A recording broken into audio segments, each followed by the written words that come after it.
পরিচয় vice chancellor Darus Salam university Somalia. বিসমিল্লাহির রহমানির রহিম। আসসালামু আলাইকুম ওয়া রাহমাতুল্লাহ ওয়া বারাকাতুহু।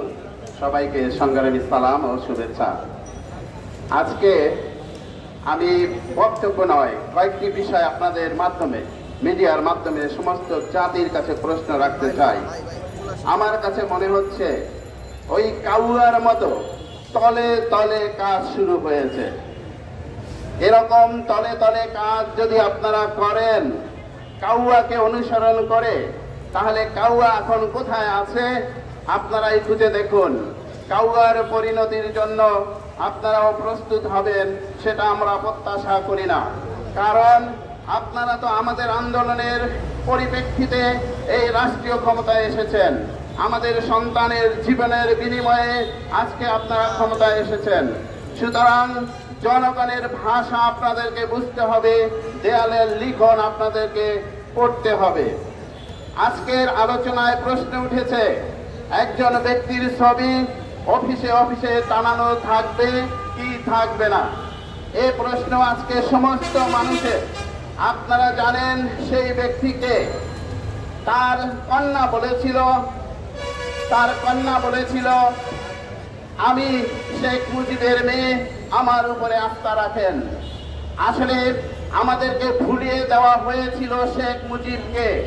আপনারা জানেন 1972 সালের যে সংবিধান, সেই সংবিধান রচিত করেছিল আওয়ামী লীগের নেতৃবৃন্দ।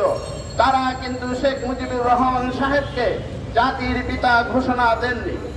আমাদের মূল সংবিধান, স্বাধীনতার পরবর্তী সংবিধান, যেখানে জাতির পিতা নেই, সেখানে শেখ হাসিনা অত্যন্ত সুকৌশলে দূরভিসন্ধি নিয়ে তাকে জাতির পিতা বানিয়েছে।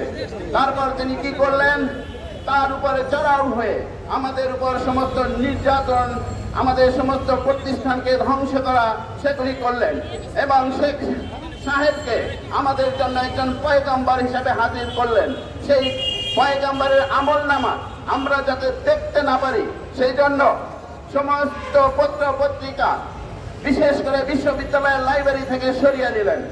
কিন্তু আজকে আপনারা ঢাকা বিশ্ববিদ্যালয় সহ সমস্ত বিশ্ববিদ্যালয়ের লাইব্রেরিতে যান এবং সেই সময়ের পত্র পত্রিকা দেখেন, সেখানে কি দেখা যাবে? শেখ মুজিব সাহেবের কয়েকটি বিশেষ গুণ আমি আপনাদেরকে চেক করতে বলবো। একটি গুণ, তিনি গণতন্ত্র হত্যাকারী, তিনি সমস্ত রাজনৈতিক দলকে নিষিদ্ধ করেছিলেন, তিনি ভোট ডাকাত, তিনি নিশ্চিত বিজয়ের পরেও ব্যালট বাক্স ছিনতাই করেছিলেন, তিনি রাহাজানি এবং যেটি আমাদের সমাজে অত্যন্ত ঘৃণিত সেটি তিনি প্রতিষ্ঠা করেছিলেন।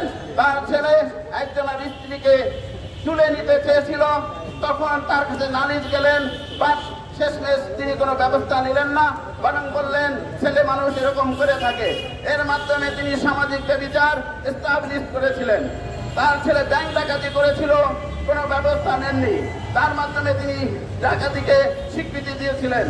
এবং পরবর্তী সময় এসে তার কন্যা আমাদের সবকিছু শুধু ধ্বংস করেননি, শুধু লুট করেননি, আমাদের সন্তানদের হত্যা করে সর্বশেষ যারা তার সাঙ্গপাঙ্গ ছিল তাদেরকে সমুদ্রে ফেলে তিনি চুপ করে পালিয়ে গেলেন। অতএব এই শেখ সাহেবের ছবি আমরা দেখতে চাই না, আমরা তার ছবি অবশ্যই দেখতে চাই আনাচে কানাচে, বাথরুমের আশেপাশে, এবং সেখানে তার এই সমস্ত জঘন্য কর্মকাণ্ডের বিবরণ সহ। ধন্যবাদ সবাইকে। আবার সুযোগ হলে কথা হবে, দেখা হবে রাজপথে। আসসালামু আলাইকুম।